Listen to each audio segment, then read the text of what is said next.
Benjamin, Dan, Nephtali, Gad et Aser.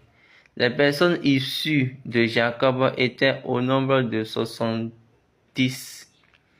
En tout, Joseph était alors en Égypte. Joseph mourut ainsi que tous ses frères et toute cette génération-là. Les enfants d'Israël furent féconds, multiplièrent et s'accrurent et devinrent de plus en plus puissants. Et le pays en fut rempli.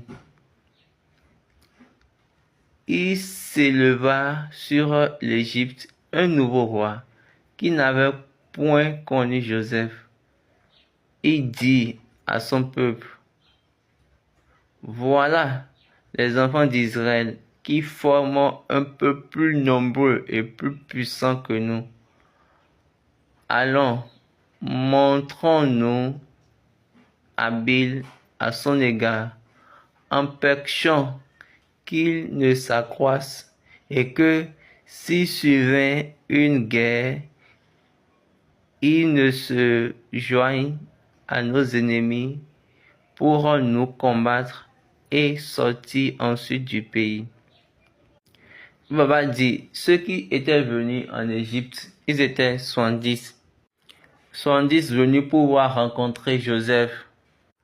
Après, Joseph est mort et tous ses frères également. Donc, tous ceux qui étaient venus en Égypte étaient morts au moment du livre des Odes. Donc, le registre des Odes est plus prophétique. Si nous faisons référence à cette ligne de Genèse, ça veut dire quoi? Tous ceux qui avaient quitté Canaan pour l'Égypte, après la mort de Jacob et la mort de Joseph, eux tous, ils étaient morts. Bien sûr, ceux qui avaient quitté Canaan. Et maintenant, c'est une autre génération qui est montante. Ok, vous êtes sûr de savoir. Au moment où Joseph était mort, d'accord, et supposons ceci. Ou bien, supposons que Joseph était dans une maison d'État, c'est-à-dire dans une maison résidentielle, une maison touchée par le gouvernement. La mort de Joseph va ensuite effacer cela, c'est-à-dire on va